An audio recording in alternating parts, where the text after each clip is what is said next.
dans la chaîne carbonée. Donc, si on a une double liaison,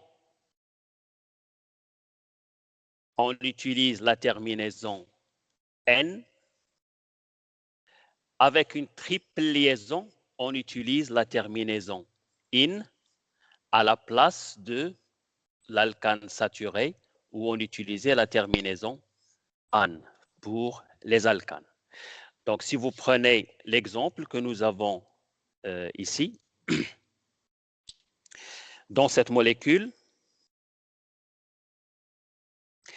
elle est constituée 1, 2, 3, 4 et 5 atomes de carbone. 5 atomes de carbone, c'est le pente. Dans cette molécule, nous avons une double liaison entre les deux atomes de carbone ici. Une double liaison, donc c'est la terminaison N. La double liaison, elle peut prendre différentes positions. Ici, on l'a entre le carbone 2 et le carbone 3, mais on aurait pu avoir la double liaison entre les deux premiers carbones.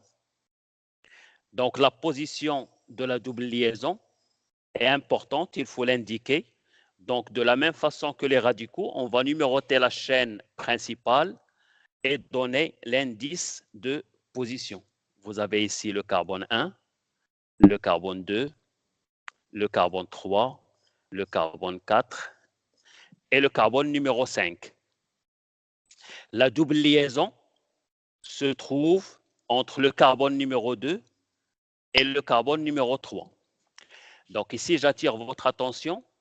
Quand on a une chaîne carbonée, si vous avez un radical, CH3, le radical se trouve sur un carbone.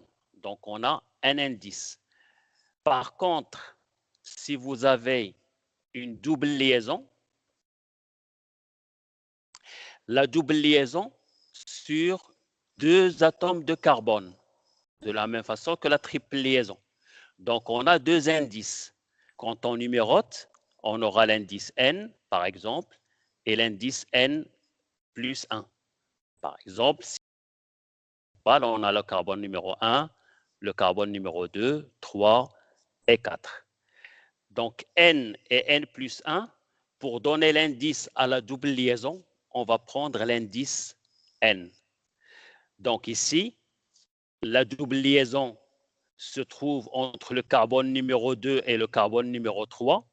Son indice sera l'indice 2 qu'on va mettre juste avant la terminaison N. Alors bien sûr, au niveau de la numérotation, la chaîne principale, on aurait pu numéroter à partir de ce carbone. 1, 2, 3, 4 et 5. Alors ici, la double liaison aura l'indice 3. L'indice 3 par rapport à l'indice 2, on choisit l'indice le plus bas, donc on ne prend pas cette numérotation. Donc ça, en ce qui concerne la double liaison. Alors quand on prend la triple liaison, l'exemple suivant, donc ici, vous avez une molécule qui contient 4 atomes de carbone, c'est but. Le butane correspond, donc ce préfixe correspond à 4 atomes de carbone. On a une triple liaison, c'est la terminaison in qui correspond à la triple liaison. Elle est entre le carbone 1 et le carbone 2, donc c'est l'indice 1, le but 1 in. Alors le but 1 in, c'est le nom systématique correspondant à cette molécule. Eh bien, l'indice 1, quand il est sur la partie du suffixe, il peut être facultatif. On peut l'enlever. Si on écrit butine, ça sous-entend que la triple liaison se trouve sur le carbone numéro 1. Donc, l'indice ici, à la fin du nom, si c'est l'indice 1, on peut le remplacer, enfin, on peut l'éliminer et écrire tout simplement le butyle.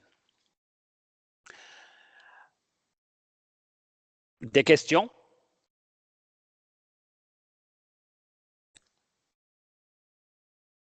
Je vous écoute toujours.